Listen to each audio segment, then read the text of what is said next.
what's happening, everybody? It's the Pirate Stacker coming at you. We've got a submission back. Yes.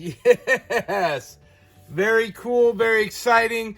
Before I do that, I still got all this loot set up. So let's give away a pile right now. We're going to do a pile of buffaloes. Tatanka. Yeah. Pile of buffalo coppers right here and one titanium. That's 20. Big shout out to Liberty Copper. And this one's going to Erwin Wheeler. Yes, Aaron Wheeler. Check it out. If you're watching, hit me up. You just won a whole bunch of loot. Aaron Wheeler, this is your prize. We will give more away next time. But I got a whole show, so stick around. Let's show off what we got back from Annex, because it's pretty exciting. This is the first time this has ever happened to me, so hold on to your hats. All right, let's jump right in. So this was one I sent off mid to end of June, and they took their sweet time. So it's been like 2 months, but I finally got it back, and let's talk about it. For the life of me, I can't find my sheet. I know you guys love the sheet, so we're just going to wing it because I got to get through this and get them in my containers. But we got an 1888 Morgan MS63 straight grade. Now, this was cool because I picked it up for about 40 bucks from Oviedo Rare Coins and Collectibles. I love the look of it. And sure enough, we straight graded. So that's fantastic. That's probably about an $80 or $90 coin. Love it. This guy, 1899 Barber half. Good for. If you are only just now starting to watch my channel, I am putting this whole Barber half set together. It's really come a long ways. And this looks like a good for. So I'm not disappointed. I am happy for the straight grade. Boom. And most of these barbers, they're worth maybe 40 to 60, 70 bucks. Not a lot of value, but again, I'm trying to put the whole set together. This is a 1900S 50-cent barber. Very good 8, and I love those because most of these barbers I picked up in the $15 to $20 range. So if I can get a VG8 out of them, that is fantastic for the price. And it's got a lot of meat. You can see there's quite a bit of details in a VG8. Straight graded. Thrilled.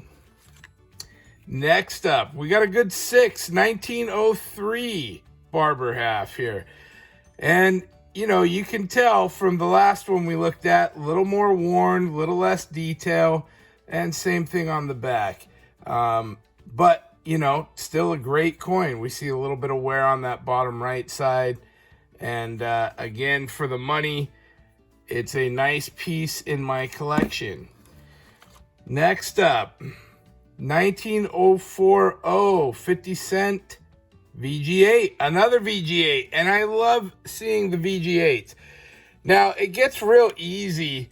When you start looking at a lot of these, you can really start to tell. One of the big telltale signs in grading wise is that wreath on his head, right? So we can see that the 8 has quite a bit more detail than the 4 does.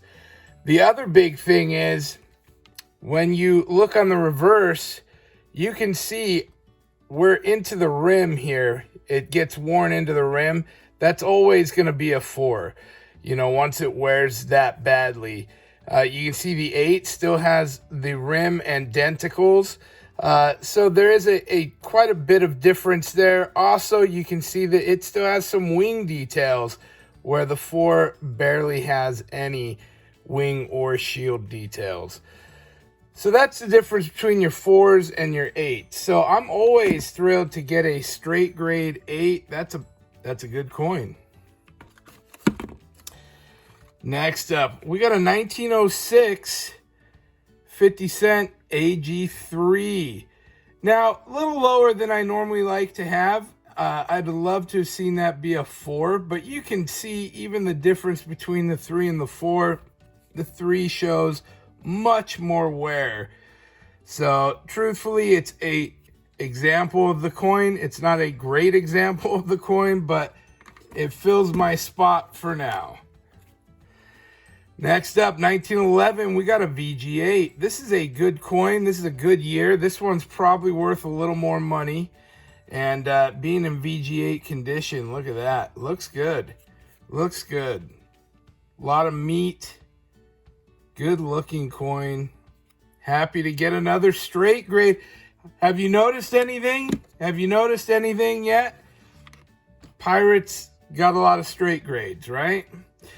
1943S, 50 cent. Now this Walker, I had it. I just figured I'd send it for an example piece. Just because if I don't already have, if I'm not collecting the set, I'd like to have an example of all these old coins. And this one looked nice enough to send in and give it a shot. This is only worth like 20 bucks.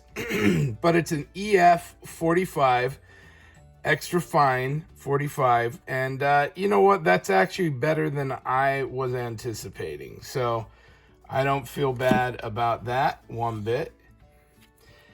Into some Franklins. We got a 1956 AU50. Now I can tell you I bought these coins and I know where I got these coins, and I don't need to say it. He had them marked as MS60, and clearly it's not that. You know, I didn't pay a lot. I was paying like 13 and 14 bucks a piece on these. At an AU50, it's probably worth 15 bucks.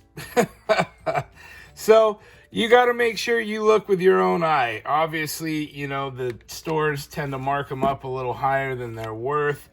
And I lost out on these ones, but, you know, again, the price wasn't too bad, and I'm kind of putting this collection together on the backside. This is a 1958 AU55, another Franklin. Good looking piece. I'm happy to have it. Love the look of the bell on the back and the little dude there, the little eagle-y thing. They're neat. Clearly there's no full bell lines across here, nothing of that nature. But again, the price was cheap enough. I don't mind having them to make my set. Next up, we got a 1961 AU58. A little better than the others, not by much. Again, if I was into these more than 13, 14 bucks, I would be disappointed, but great examples of the coin. Now, I did get one. We did get one. Boom. 1961 Proof. Proof 64. Now, this, you can definitely tell the difference between the Proof. These are both 61s right here, and you can just see that shine, that shimmer. I mean, it looks next level, right? And the other one does not. So it is definitely a noticeable thing when you get a Proof next to a working strike, and that Proof just really does shine. And this, getting a Proof 64, I'm thrilled for that grade. That's a great grade, because again, this was another one, not into it that much money, so to see it get a good result, I'm super pleased. I ain't angry at all. Now let's see what that looks like when we put them in the case, because we're getting a good amount together now. All right, it's all coming together. This is my Barber halves. Whew. 20 per rack there, and then right here as well. Back there's the start of my Franklin half collection. Man, they look great all lined up like that. Very cool. Love being able to see what they are without pulling them out. That's very cool. You just gotta love when you get all these Annex coins together, how good they look all boxed out. There's my Morgans. And there's my others, different scents and this and that. Very cool. I am really thrilled to see where this whole collection's going. My sheets are coming along. I've only got 26 Barber halves left. That's my list. So that's getting there. I have an order of 15 coming back, and it is mostly Franklin halves. It's my Franklin halves list. And of course, my Morgans are my slow collection. I'm in no hurry. I'm looking for nice ones on the Morgans. So yeah, that's how we're doing it. I hope you enjoyed the show today. Thanks for watching. Again, a big shout out, Erwin Wheeler. You have won some loot. That's coming to you. Hit me up. Thank you, everybody, for watching. Please like and subscribe. We will give away more stuff next time. See y'all real soon. Pirate out. Arg.